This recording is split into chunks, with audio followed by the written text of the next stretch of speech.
Welcome to the course digital logic design.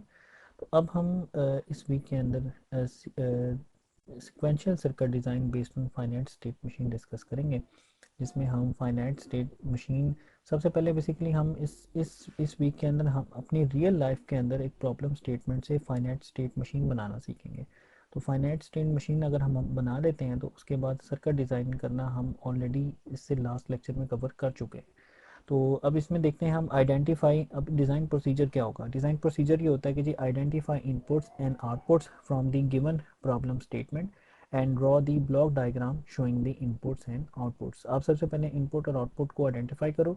जो problem statement आपको given है, जो रियल वर्ल्ड की प्रॉब्लम स्टेटमेंट है, और उससे आप ब्लॉक डायग्राम उसकी बनाओ जिसमें इनपुट आउटपुट शो हो रही है। फिर उसके बाद आप क्या करो कि ड्रॉ दी स्टेट मशीन, जिसको मिले या Moore machine based on the given design problem. अच्छा, फिर third point is draw the state table from the state machine. तो स्टेट टेबल बनाएं स्टेट मशीन से, जो कि आप D F F, J K F F और T F F flip flops को यूज़ करके बना सकते हैं। फिर आप derive the equations of the next state, जो नेक्स्ट स्टेट की इक्वेशंस और उसके आउटपुट की इक्वेशंस बनाएं, जो कि लास्ट लेक्चर में हम कर चुके हैं। और ड्रॉ दी सिक्वेंशियल सर्किट। अच्छा, we have already seen the implementation of step 3 to step 4 in the last lecture. In this lecture we will focus on the step 1 and step 2, यानी कि हमें अगर रियल लाइफ में कोई problem दी गई हो उससे हमने स्टेट मशीन किस तरह से बनानी है, फाइनाइट स्टेट मशीन।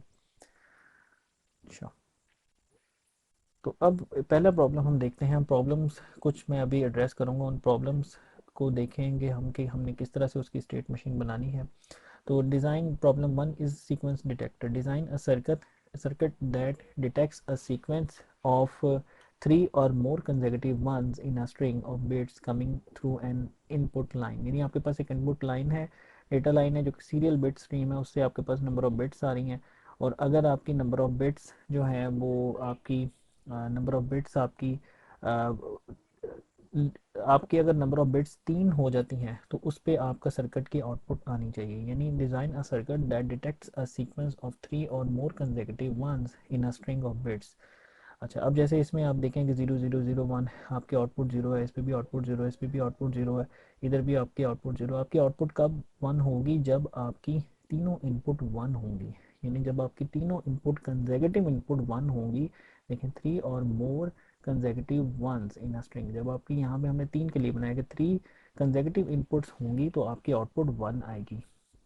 अदरवाइज़ क्या होगा कि अदरवाइज़ आपकी जो है आपकी आउटपुट ज़ीरो रहेगी।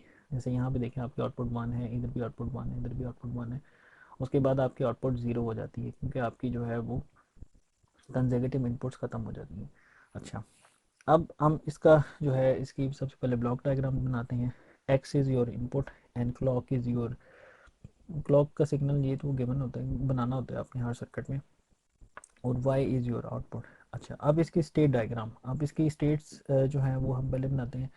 आपके पास 3 वंस होने चाहिए, 3 वंस। तो ये आपके पास बेसिकली 4 स्टेट्स आपके पास बन जाएंगी, जिसमें S0 स्टेट जिसमें आपके पास कोई भी वन नहीं है, और फिर S1 बन जाएगी जिसमें आपके पास एक वन है, और फिर नेक्स्ट स्टेट आपकी बन जाएगी S2 जिसमें आपके पास 2 वन हो जाते हैं, और S3 is your main state जिसमें आपके जो है वो 3 या 3 से ज़्यादा वन हो जाएंगे।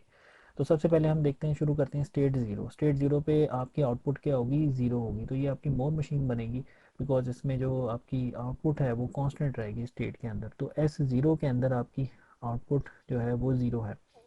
अब आपकी आउटपुट ज़ीरो है। अब अगर आपके पास ज़ीरो डिटेक्ट होता है तो ये इसी स्टेट में रहती है, लेकिन अगर आपके पास वन डिटेक्ट होता है तो फिर ये स्टेट वन में चली जाएगी। तो स्टेट वन में क्या है कि आपके पास एक वन है और आउटपुट आपकी ज़ीरो है। अच्छा, अब अगर आपके पास ज़ीरो डिटेक्ट होता है दोबारा, तो क्या होगा कि वो रीसेट होकर दोबारा स्टेट ज़ीरो पे ट्रांसफ़र हो जाएगा। दैट्स दी एल्गो, कि वो स्टेट ज़ीरो पे चला जाएगा अगर अगर जो उसके पास उसको ज़ीरो डिटेक्ट होता है। लेकिन अगर उसको वन डिटेक्ट होता है तो अब आपके पास टू वन आ जाएगा, तो ये स्टेट टू पे आ जाएगा। अच्छा, अब स्टेट टू पे आने के बाद अगर अब उसको ज़ीरो डिटेक्ट हुआ दोबारा, तो क्या करेगा? ये वापस स्टेट ज़ीरो पे चला जाएगा और फिर वहाँ से दोबारा नई सिरे से काउंटिंग शुरू करेगा। और अगर वो डिटेक्ट करता है वन, यानी अगर उसमें वन डिटेक्ट होता है तो ये S2 से मूव करके स्टेट थ्री पर आ जाएगा। स्टेट थ्री कौन सी स्टेट होगी? जिसमें 3 या 3 से ज़्यादा वन होंगे। तो ये देखें, इस पर आउटपुट भी आपकी वन हो गई है। ठीक है, स्टेट थ्री पे आउटपुट आपकी वन है, बाकी आपकी स्टेट्स पे आपकी आउटपुट ज़ीरो है। अब अगर आपको 1 डिटेक्ट होता है तो वो इसी स्टेट पे रहेगा, लेकिन अगर आपको 0 डिटेक्ट हो जाता है तो वापस इस स्टेट पे 0 पे जाके अपना सारा का सारा प्रोसेस रिपीट करेगा। तो ये आपकी जो है सीक्वेंस डिटेक्टर की एक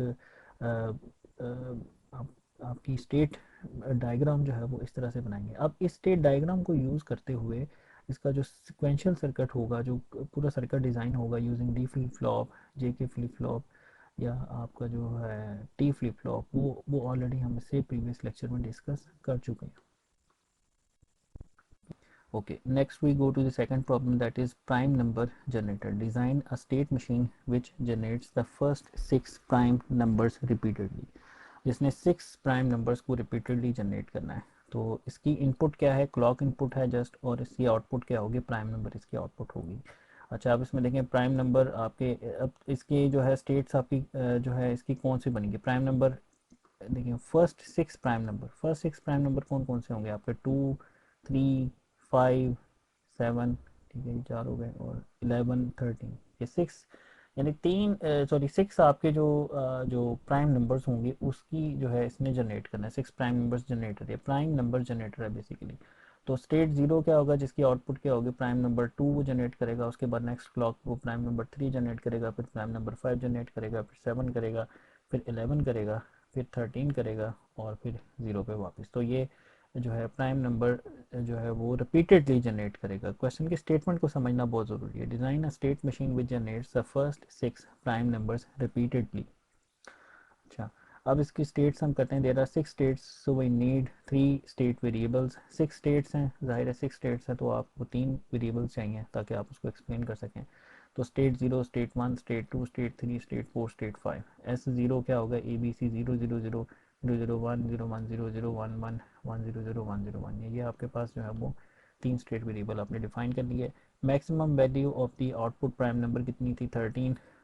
13, यानी 13 को आप कितने से शो करोगे, 4, यानी आपके पास एटलीस्ट जो है वो 4 बिट्स होने चाहिए, वेरिएबल्स होने चाहिए। So we need minimum 4 variables to represent the prime numbers 13 generated by the state machine. So let the output is represented by P3, P2, P1 and P0।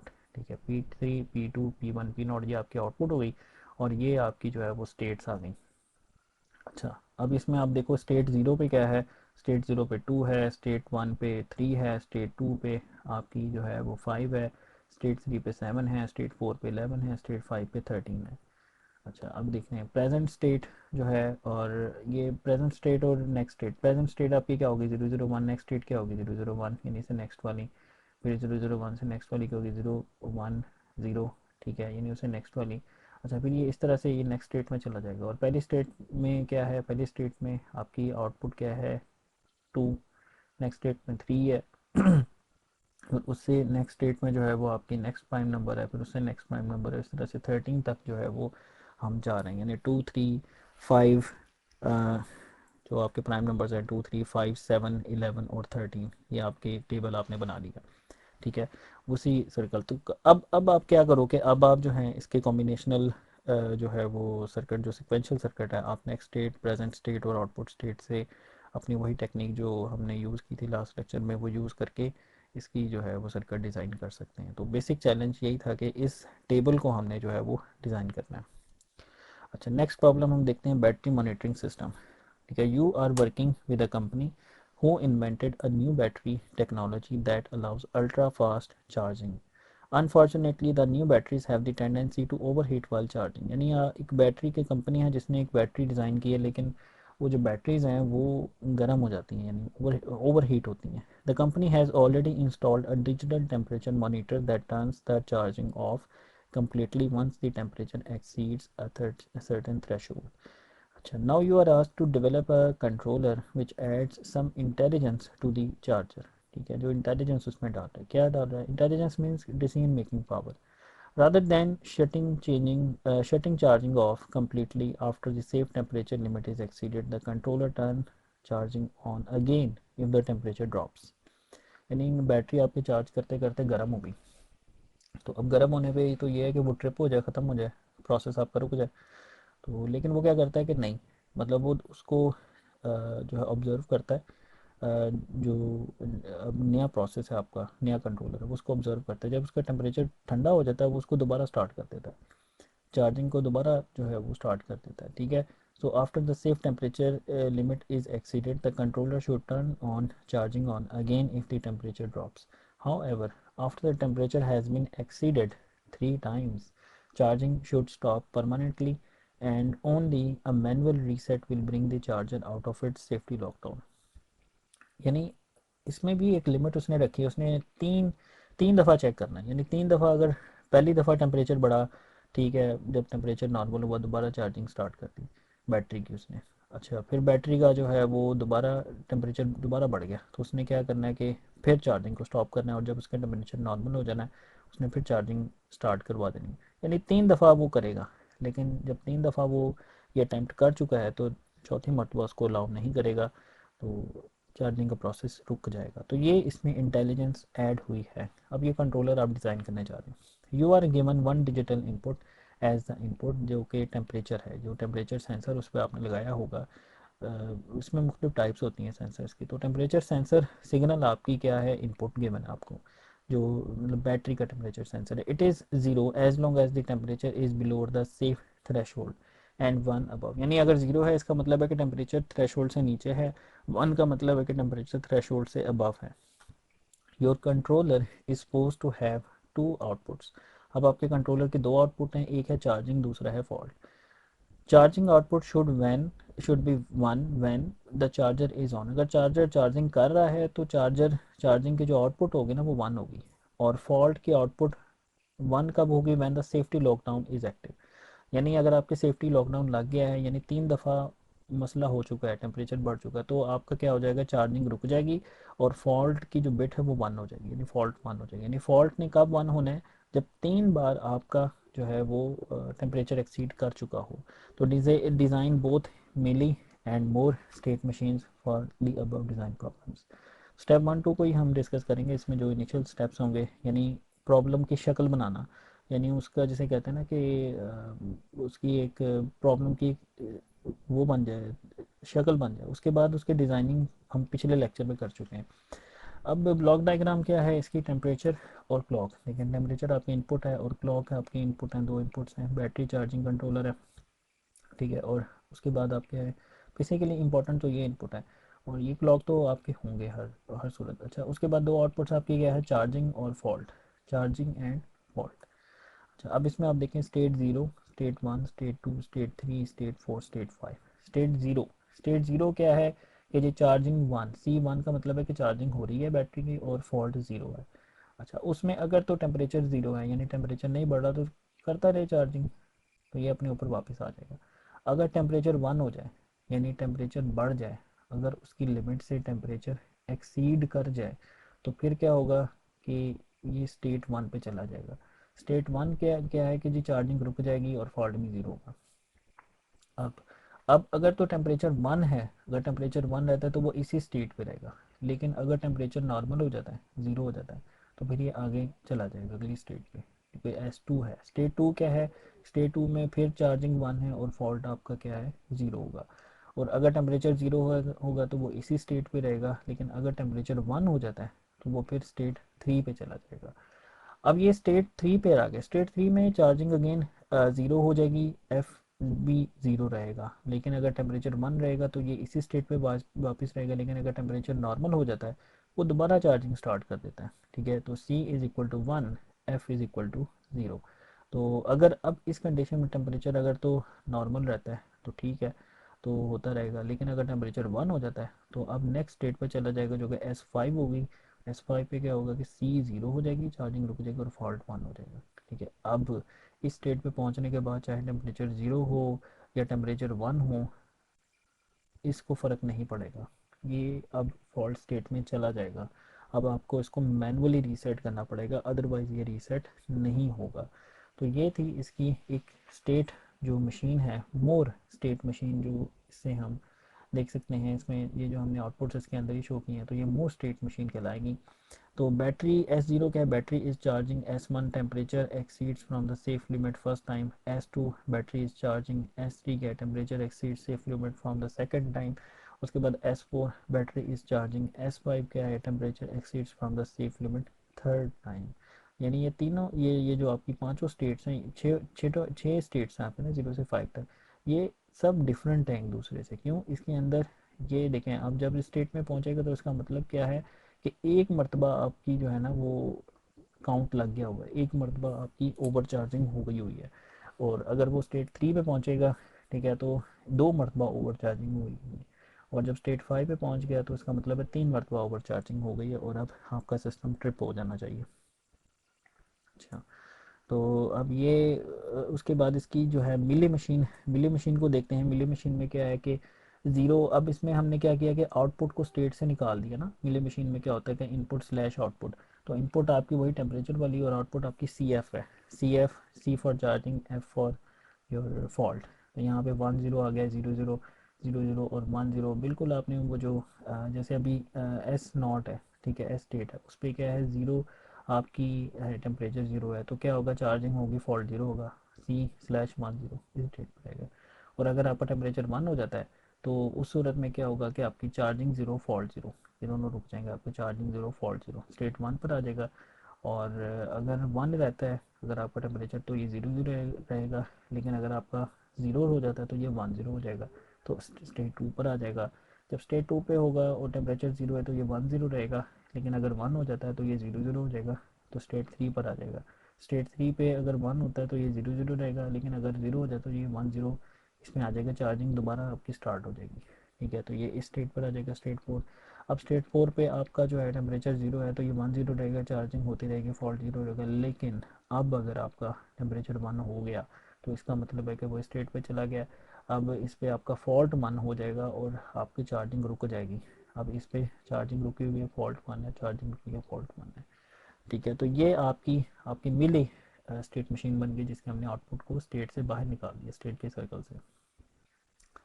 अच्छा, see the last lecture video to how to implement and draw the using different methods based on the above state diagram. अब एक और problem हम discuss करते हैं जो कि problem number 4 है, ट्रैफिक लाइट कंट्रोलर।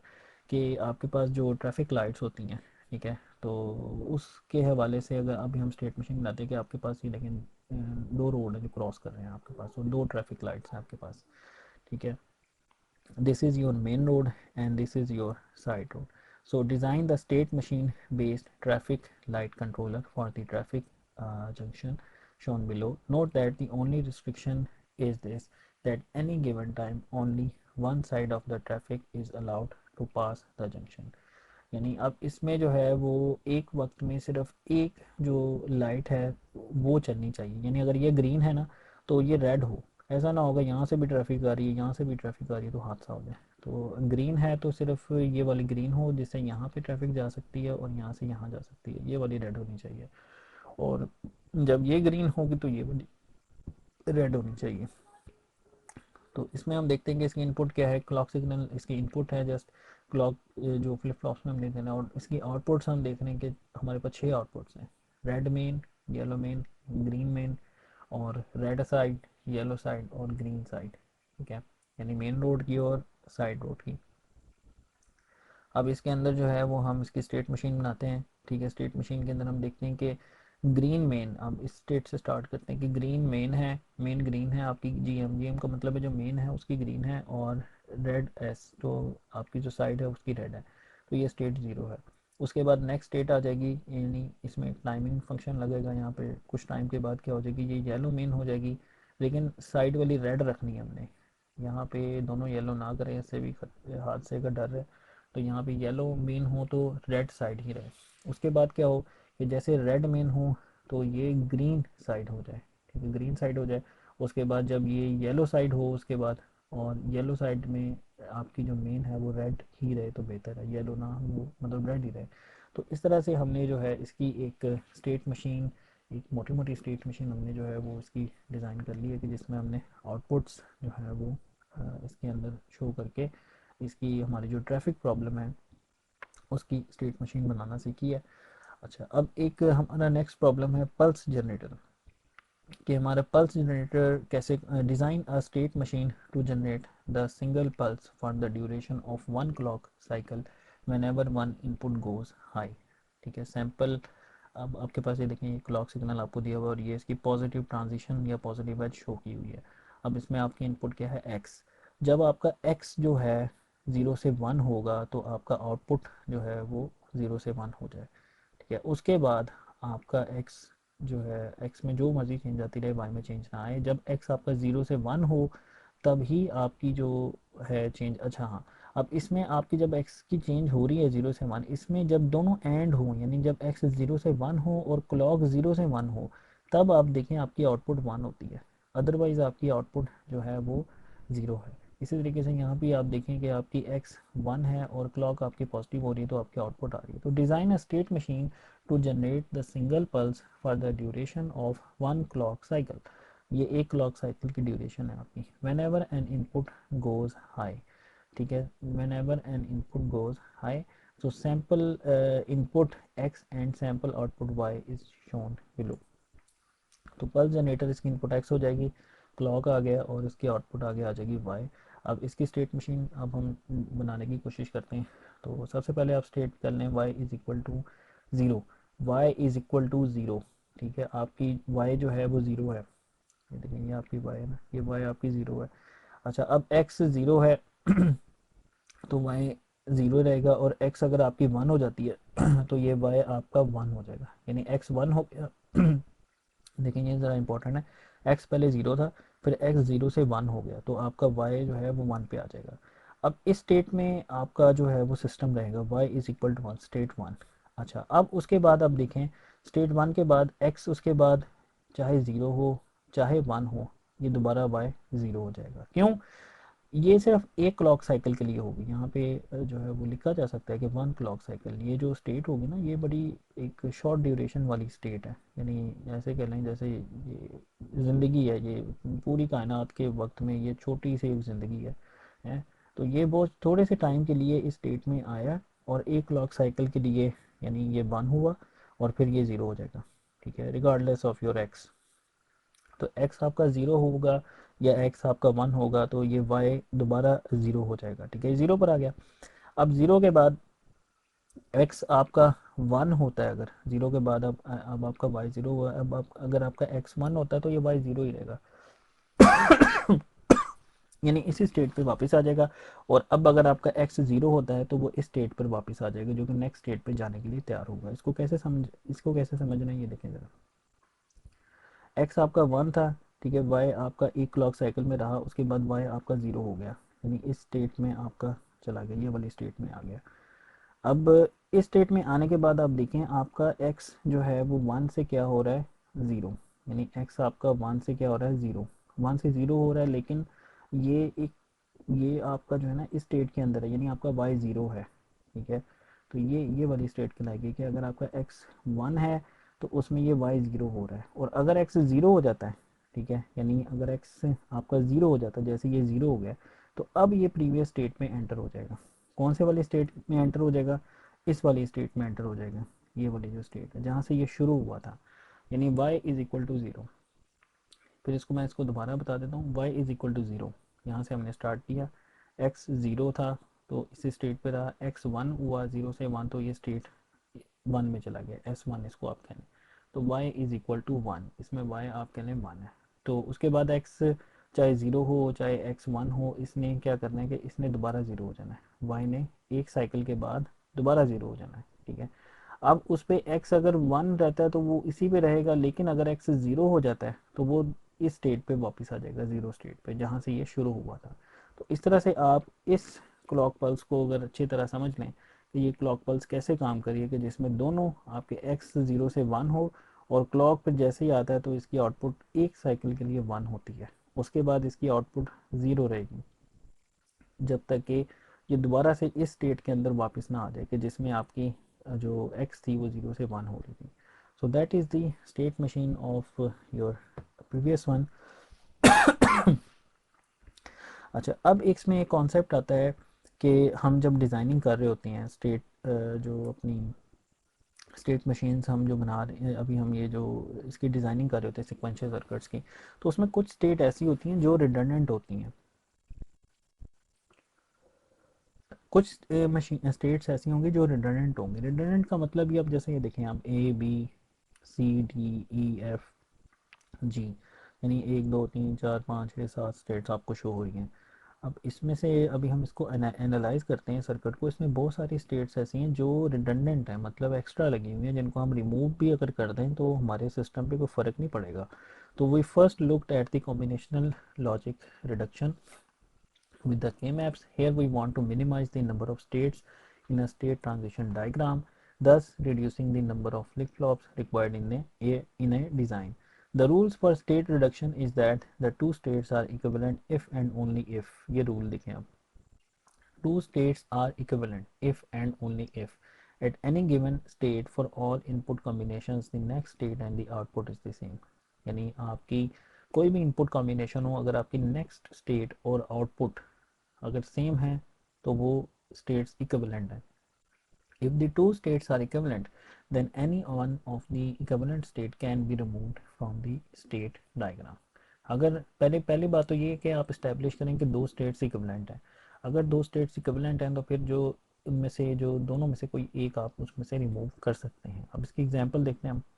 जैसे ये आपकी जो है स्टेट डायग्राम है, इसका स्टेट टेबल अगर हम बना लेंगे, जैसे ए है, ए पे अगर इनपुट ज़ीरो हो और आउटपुट ज़ीरो हो तो ये वापस ए पर आ जाती है, नेक्स्ट स्टेट इसकी ए है। और ए की नेक्स्ट स्टेट बी होती है तो उस पर इनपुट वन हो, आउटपुट ज़ीरो होती है। फिर बी है, बी के बाद अगर इनपुट ज़ीरो हो तो आउटपुट ज़ीरो हो तो इसकी नेक्स्ट स्टेट है सी, ठीक है। और अगर इनपुट वन हो और आउटपुट उस पर आउटपुट ज़ीरो होती है, इसकी नेक्स्ट स्टेट बन जाती है डी। इस तरीके से इसकी हम नेक्स्ट स्टेट्स का टेबल अगर बना लें इसका, ये देखें प्रेजेंट स्टेट ए है, एक्स ज़ीरो हो और ए आ जाती है, और एक्स वन हो तो बी आ जाती है, और आउटपुट दोनों पे क्या है, ज़ीरो ज़ीरो। फिर अगर प्रेजेंट स्टेट बी है और एक्स ज़ीरो है तो स्टेट उसमें सी बन जाती है, और वन है तो डी बन जाती है, और दोनों पे आउटपुट क्या आती है, ज़ीरो ज़ीरो। ये इस डायग्राम से हम बेसिकली टेबल बना लें। और अगर आपकी प्रेजेंट स्टेट है सी और एक्स ज़ीरो है तो ए, और वन है तो डी, दोनों पे आउटपुट क्या है, ज़ीरो ज़ीरो। ये देखें सी पे अगर हम पहुंच गए हैं तो एक्स अगर ज़ीरो है तो ए, और एक्स अगर वन है तो डी, और दोनों पे आउटपुट क्या है, ज़ीरो ज़ीरो। इसी तरीके से आप बाकी टेबल बना लेंगे। अब जब टेबल आपने मुकम्मल कर लेना है तो टेबल मुकम्मल करने के बाद अब आप इसमें एनालाइज करें कि इसमें से नेक्स्ट स्टेट और आउटपुट किन किन के सेम है। ठीक है, ये देखिए नेक्स्ट स्टेट, इस पे प्रेजेंट स्टेट अगर ई है, नेक्स्ट स्टेट आपकी आ रही है ए और एफ। ठीक है, ए नेक्स्ट स्टेट आ रही है आपकी ए और F for input zero and input one, और इसकी जो आउटपुट है उस पर ज़ीरो और वन आउटपुट है। इसी तरीके से यहाँ पे देखें जी पे भी आप देखें ए और एफ और ज़ीरो और वन, यानी नेक्स्ट स्टेट और आउटपुट ये दोनों इक्वल आ रही हैं इन दो रोज़ के अंदर। तो अब हम ये कह सकते हैं कि हमारी चूँकि नेक्स्ट स्टेट और आउटपुट इक्वल हैं तो फॉर ऑल इनपुट्स, तो इसका मतलब है कि ई और जी आर इक्विवेलेंट।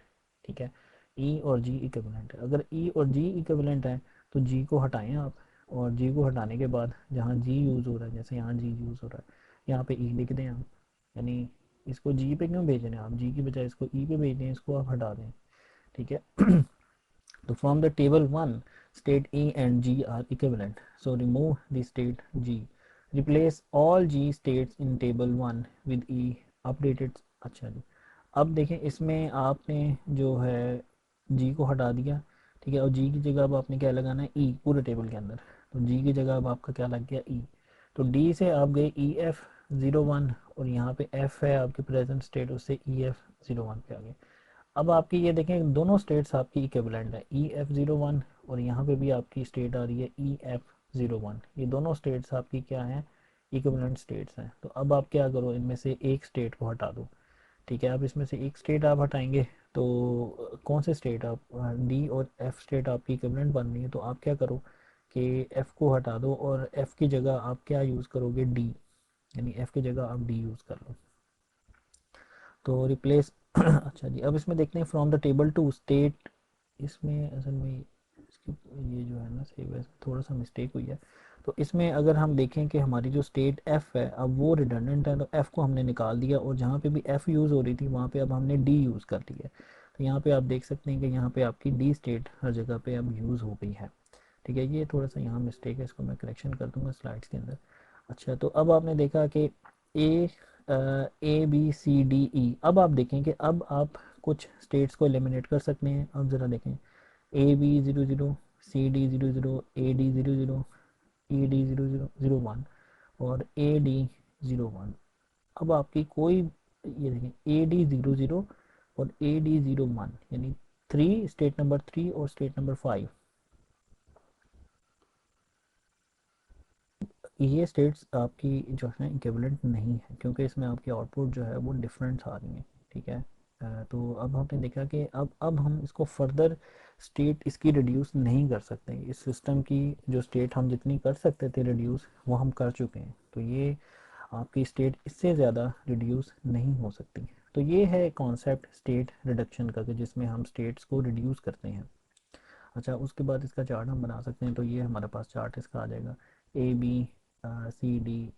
तो ये हमारे पास देखें, ओरिजिनल कैसा था। ओरिजिनल हमारे पास जो सर्किट था वो इस तरह की, इसकी जो है ना वो स्टेट मशीन डायग्राम में दी गई थी।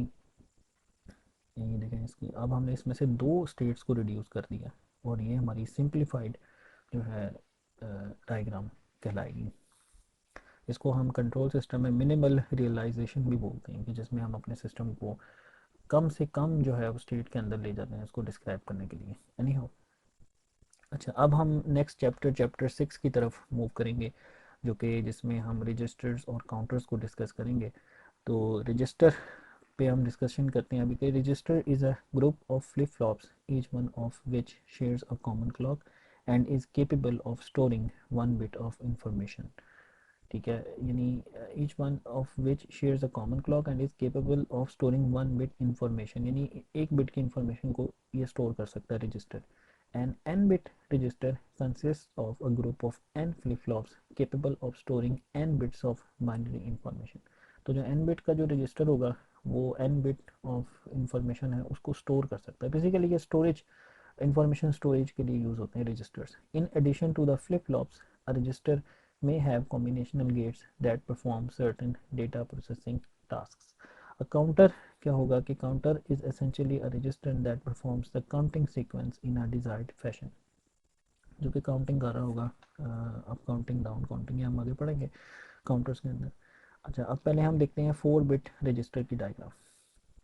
4 बिट रजिस्टर को अगर हम देखें तो ये हमारे पास 4 बिट रजिस्टर हमारे पास जो है वो हमने 4 जो है डी फ्लिप फ्लॉप्स से हमने ये बनाया है। डी, इसमें आपका जो है पहला डी जो है उसमें आपने आई नोट कनेक्ट किया, दूसरे डी के साथ आपने I1, तीसरे डी के साथ I2 और चौथे डी के साथ I3। और इन सब की जो क्लॉक है वो आपने कॉमन कर दी है।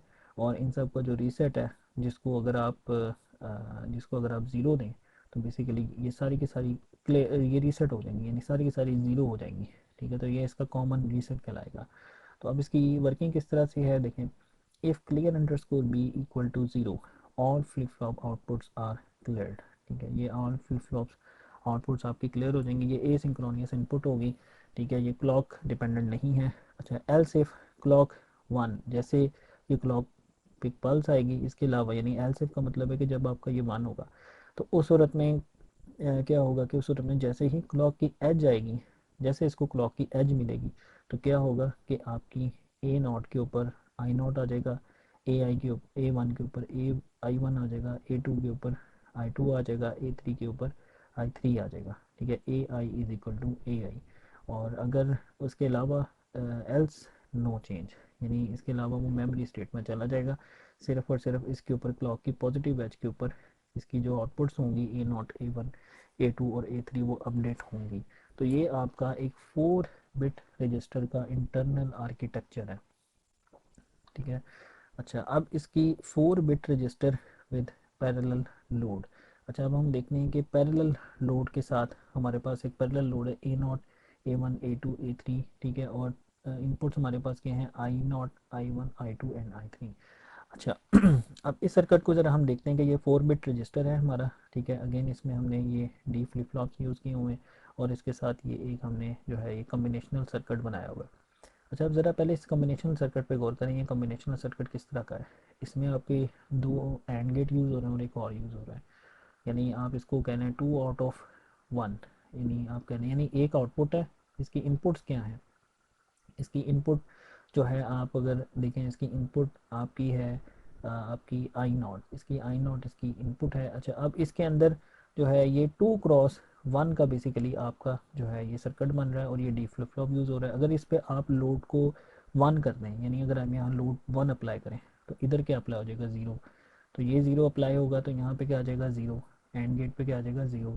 ठीक है, और अगर यहाँ 0 है तो और अच्छा, अब दूसरा जो एंड गेट है उसके साथ देखिए क्या कनेक्ट है, उसके साथ फर्दर एक नॉट गेट लगा हुआ है, यानी लोड के साथ एक इन्वर्टर है, फिर एक यहाँ पे एक आउटपुट आ जाएगी, फिर फर्दर इन्वर्टर है, फिर आउटपुट आएगी। यानी अगर यहाँ 0 है तो इधर क्या आ जाएगा, 1।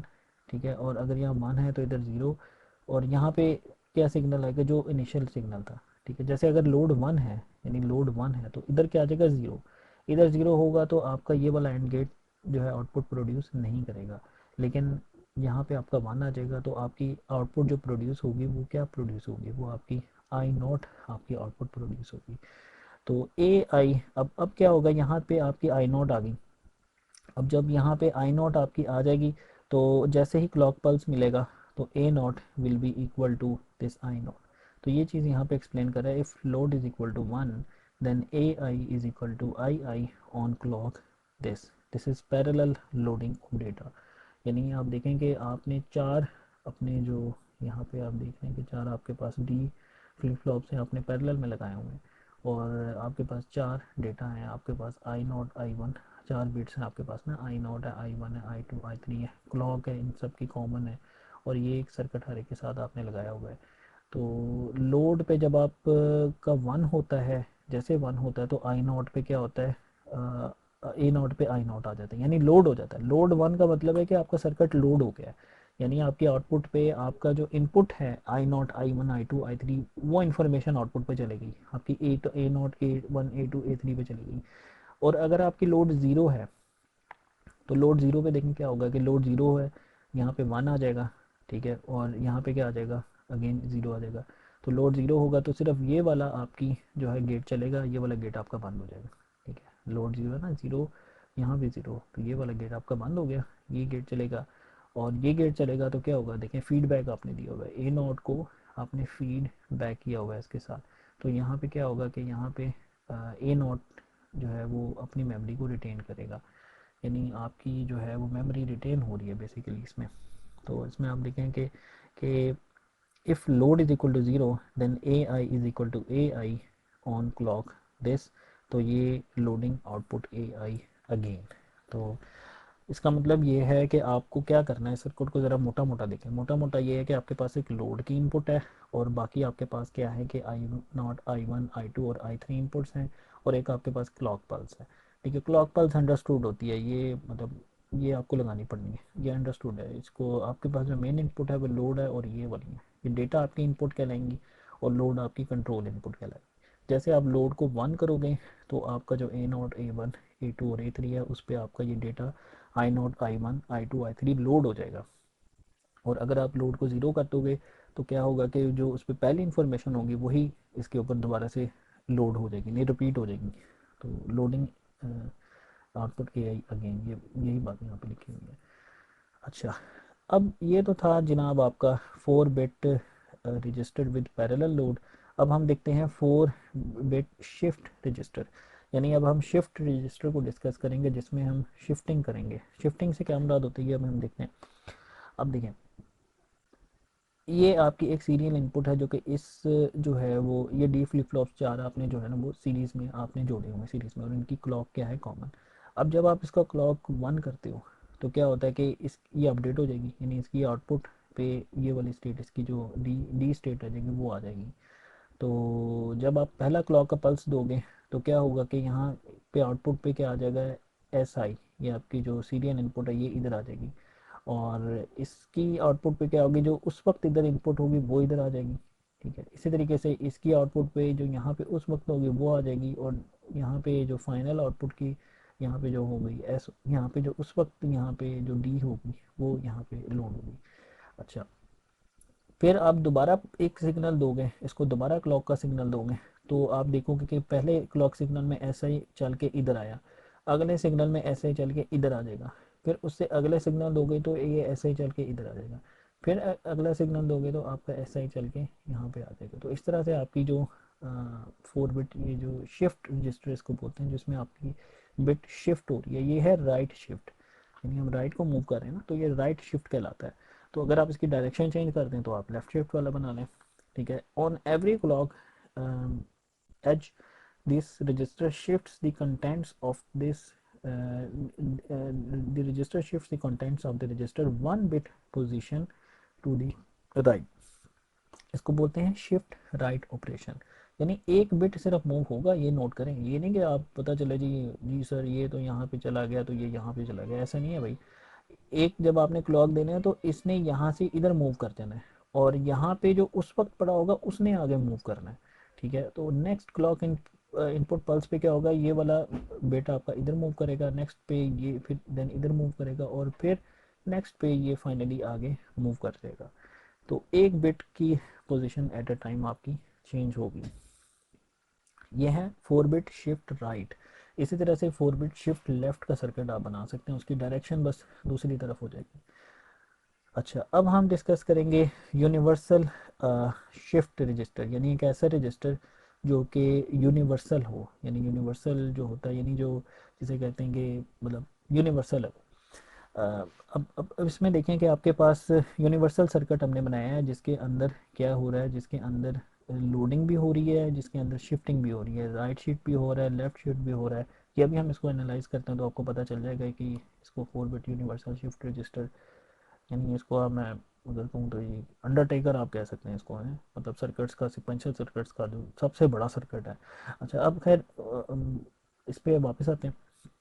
इस पे देखें, अब आपके पास कितने डी फ्लिप फ्लॉप्स हैं, एक D flip flop, 4 D flip flops अपने यहाँ पे यूज़ किए हैं, और इसमें आपको मक्स लगाने पड़ गए हैं, मल्टीप्लेक्सर्स। और मक्स आप कितने का यूज़ कर रहे हैं, 4x1 का मक्स इसके अंदर यूज़ कर रहे हैं।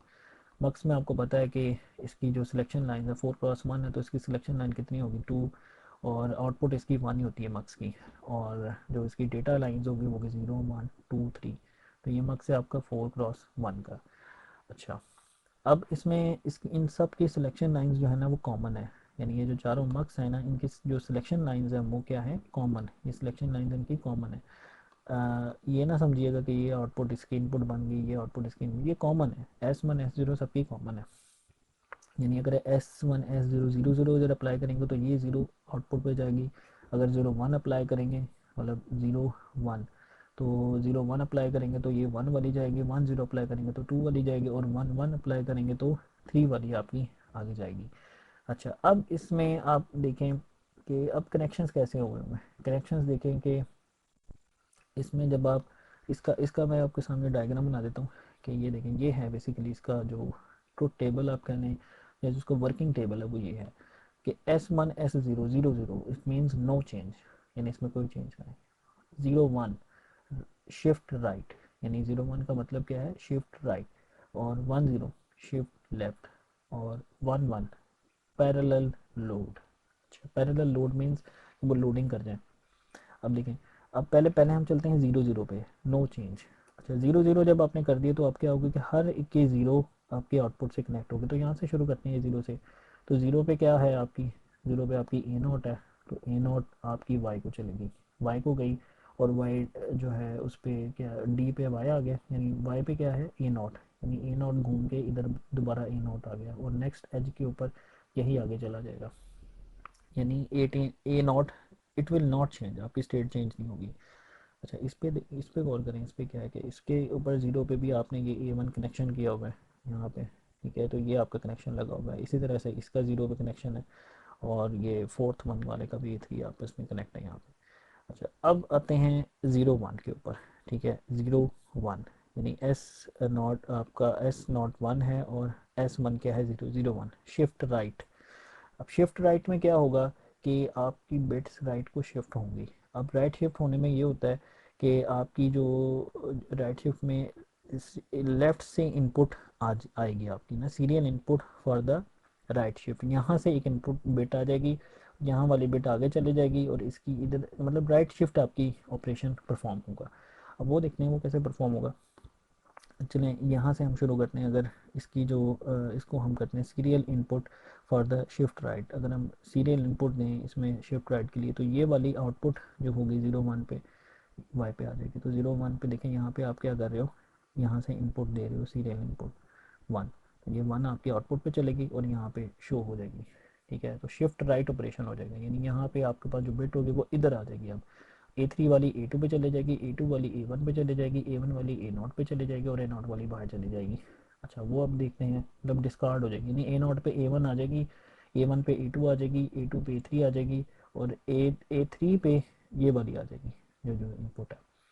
अच्छा, तो ये हमें क्लियर होगा पहला वाला। अगर दूसरे में चलते हैं, इसमें अब देखें इस पे क्या आनी चाहिए, यानी A2 पे A3 आनी चाहिए। तो यहाँ पे देखें अब आपका A3 कनेक्ट होगा, ये देखें A3 यहाँ पे कनेक्टेड है, तो यहाँ से A3 क्या होगा कि यहाँ चला जाएगा।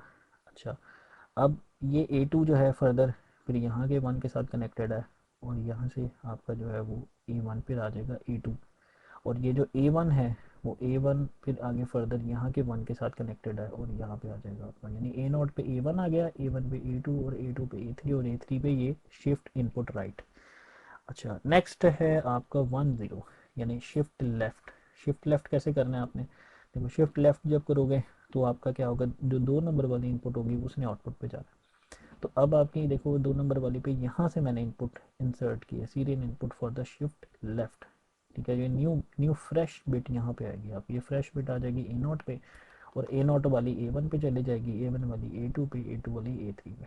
अब ठीक है, वो देखते हैं ज़रा A2, ये 2 पे देखो क्या कनेक्ट है, 2 पे कनेक्ट क्या है आपकी A0, 2 पे आपकी A0 कनेक्ट है, तो ये A0 यहाँ पे आ जाएगी और A1 जो है इसी तरीके से A1 कनेक्ट है यहाँ के 2 के साथ। ठीक है, 2 के साथ, तो ये A2 इधर आ जाएगी और ये वाली जो A2 है ये फिर फर्दर कनेक्ट है 2 यहाँ पे नेक्स्ट वाले के जो 2 के साथ, और यहाँ पे A3 पे A2 आ जाएगी। तो इस तरह से आपका जो 1 0 होगा उससे शिफ्ट लेफ्ट वाला ऑपरेशन होगा। और फाइनल ऑपरेशन कौन सा है हमारा, 1 1, जो कि पैरेलल लोड वाला ऑपरेशन है। तो 1 1 में क्या होगा कि 1 1 के अंदर जो है 1 1, यानी आपका 1 1, इसको किधर गया ये, हाँ ये 1 1 पैरेलल लोडिंग। तो पैरेलल लोडिंग के अंदर जो है ये वाली 3 नंबर वाली जो है चौथी आपकी जो होगी इनपुट वो काम करेगी।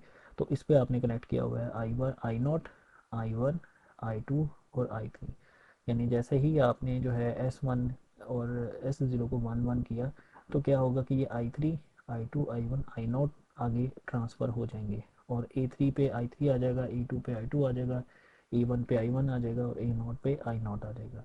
तो इस तरह से जो है वो आपकी जो ये जो यूनिवर्सल शिफ्ट रजिस्टर है, अब आपको क्लियर हो गया होगा कि मैं इसको क्यों इतना इंपॉर्टेंस दे रहा था। कि देखें इसके अंदर जो है वो चारों ऑपरेशन है, no change, shift left, shift right और पैरेलल जो लोडिंग है, ये चार ऑपरेशन इसके अंदर है। तो इसमें हमने क्या यूज़ किया, 4 D फ्लिप फ्लॉप और 4 मक्स इसके अंदर हमने यूज़ किए।